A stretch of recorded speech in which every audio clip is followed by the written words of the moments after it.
मेरा नाम है साहिल नामदेव और मैं अपनी मम्मी के पेट से आया हूँ। हाँ हंस लो, इस तरह हंस रहे सारे जैसे बाकी सब तो पापा के पेट से आए हो। तो मैं आज आपको बताऊंगा बाप का अतरंगी प्यार, जिसके आगे हम माँ की ममता भूल जाते हैं लेकिन बाप का प्यार नहीं भूलते। तो बाप का प्यार स्टार्ट होता है बाप के जूते से, जिसे देखकर हर लड़का कभी भी किसी भी अवस्था में उसको टॉयलेट आ जाती है। ठीक है, तो बाकी मेरे पापा तो बहुत अलग ही, बहुत पापा लेवल के पापा हैं, है ना। पापा लोगों को कभी समझा नहीं जा सकता, पर जिसने समझना चाहा वो 2 जूते खा कर ही वापस आया। और मेरे पापा तो मतलब क्या ही बताएं, उनको पूरी दुनिया में सिर्फ एक ही इंसान है जो कंट्रोल कर सकता है। पता वो कौन है? मम्मी। अरे मम्मी नहीं यार, वो है मेरी मौसी, जिसे पापा अपनी साली कहते हैं पर मानते पूरी घरवाली हैं। यार बहुत प्यार करते मेरे पापा मौसी से, बहुत प्यार, बहुत। मुझे लगता है मेरे पापा इतना प्यार तो मेरी दादी से नहीं करते जितना मौसी से करते। देख रही हो ना दादी आप, बहुत प्यार करते पापा। ठीक है, अपना अपना प्यार। मेरे पापा मौसी से इतना प्यार करते हैं जितना प्यार कोई भी इंसान अपनी 10 लीटर दूध देने वाली भैंस से ना करे।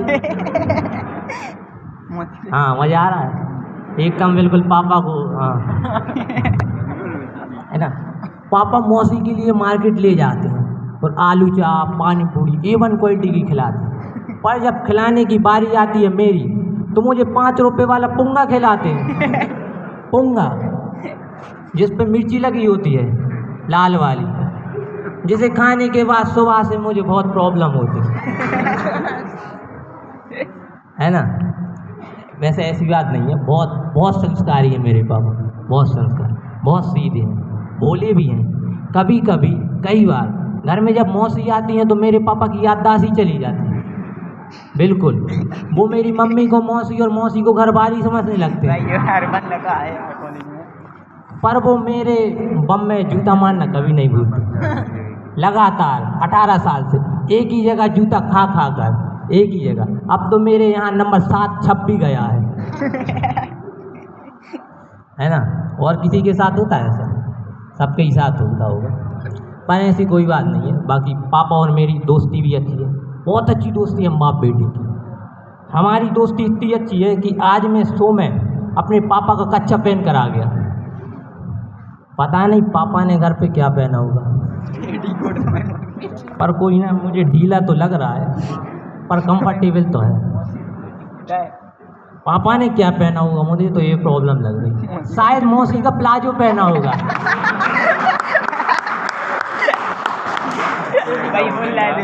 है ना, पजामा समझकर। घर में मेरी और मेरे पापा की ठीक वैसी ही जोड़ी है जैसे पजामे के साथ नाड़ी की होती है। हम दोनों की इज्जत संभालने की। मैं अपने पापा से हमेशा से बोलता था, पापा गुस्सा कम करो, पर मानते ही नहीं। गुस्सा कर करके अब उनके सिर में एक भी बाल नहीं बचा। है ना, मेरे पापा की चांद बिल्कुल चांद की तरह सपाट हो गई। उसको देखकर अब हम घर में शीशे का उपयोग ही नहीं करते। घर में मम्मी जब मांग भरती तो पापा के सिर में देखकर ही भरती, जरा नीचे होइए, मुझे क्रीम लगानी है। वैसे पापा हैं तो संस्कारी, बहुत संस्कारी। मेरे पापा ने मुझे हमेशा से एक ही संस्कार दिया, बेटा मोहल्ले में पड़ोस में जितनी लड़की हैं सबको बहन की नज़र से देखो, सबको बहन की नज़र से। पर मुझे ये समझ में नहीं आता उन सारी बहन की मम्मियों को पापा खुद आलिया भट्ट की नज़र से देखते हैं। वैसा पापा हैं तो बहुत संस्कारी। पता चल रहा है ना कितने संस्कारी, बहुत संस्कारी। पापा दिन भर पूजा करते रहते, सारा दिन, बिल्कुल सुबह से लेकर शाम तक। सुबह भगवान की पूजा, दोपहर में पेट पूजा, शाम को मेरी जूते से पूजा, सारा दिन पूजा करते हैं। और रात में पूजा आंटी के दर्शन करते हैं। वैसे पापा हैं तो बहुत संस्कारी, बहुत संस्कारी। मेरे पापा सुबह 5 बजे उठते हैं, सुबह 5 बजे। हमारे मोहल्ले का मुर्गा भी पापा ही उठाते हैं। उठ जा लेजी बॉय। उठ जा, कुकड़ू नहीं बोलना। कई बार तो जब मुर्गा नहीं उठता तो पापा छत पर जाके खुद कुकड़ू बोलते हैं, सारे मोहल्ले वालों को उठाते हैं। मुर्गे को उठाने के ठीक बाद पापा मेरे रूम में आते हैं और मेरी मॉर्निंग होती है बाप के थप्पड़ से, पटा, है ना। एक तो मुझे ये कॉन्सेप्ट समझ में नहीं आता, पापा उठा के मुझसे बोलेंगे दूध लेने नहीं जाना नालायक, है ना। मुझे ये बात समझ में नहीं आती कि क्या मैं पापा को कोई भैंस देखता हूँ कि मैं ही दूध लेने जाऊँ? क्या मेरा शकल देख, मेरा चेहरा देख के ही भैंस दूध देगी, है ना। आप भी तो जा सकते हो। बहुत बहुत पापा किस्म के पापा हैं। और पापा ने एक संस्कार और दिया बहुत प्यार से, अगर जिंदगी में रोक दो, कोई बीमारी से बचना है तो सुबह सुबह उठकर काली गाय का मूत्र पिया करो। अरे हंस रहे, बहुत बहुत पावर चीज़ है ना। बहुत वो पूरे जितने पोषक तत्व सब में ले रहते हैं। मैंने पापा की बात ज़्यादा दिल पे ले ली। अब मैं जाता हूँ सुबह, पर प्रॉब्लम तो जब हो गई मेरे साथ, जब एक दो बार नहीं कई बार मैंने काला कलर देखकर भैंस का मूत्र पी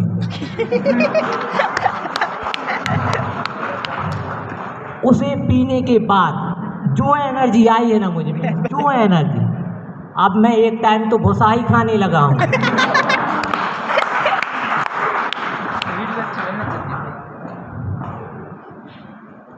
और अच्छा, मुझ में ये स्टैंड अप की कला कहाँ से आई, मैं आपको एक बात बता दूँ। मेरे जो फूफा जी हैं वो ना वीर रस के कवि हैं, वीर रस के।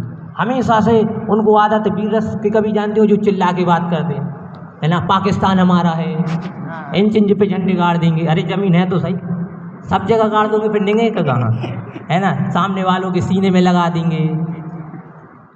तो एक बार फूफा जी रात में सोए हुए थे, कवि सम्मेलन में से वापस आ गए, एकदम गहरी नींद में सोए हुए, तभी अचानक से चिल्लाते हैं मुझे लकवा लग गया, मुझे लकवा लग गया। बुआ आई किचन से, देखा फूफा जी में एक दिया, पजामे के एक पाँचे में दोनों पैर डाल के थोड़ा लगवा नहीं लगे तो क्या होगा। और पजामा भी चूड़ीदार, उसमें तो आदमी कौमा में चला जाए। और एक दो बार आप लोगों ने देखा होगा बहुत तेज धूप पड़ती है जब अप्रैल महीने, है ना मैम को मेंशन कर दो। अप्रैल महीने में धूप एकदम 40-45 डिग्री का पारा। सबसे ज़्यादा प्रॉब्लम पता कैसे होती है? बिना बाल वाले गंजे आदमी, जैसे कि मेरे पापा हैं।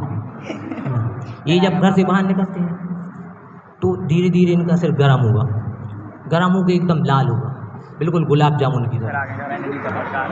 फिर और आगे जाएंगे, हाँ बजा लो। थाली बजाने वाले थोड़ी हो तुम लोग, सब अच्छे परिवार से हो।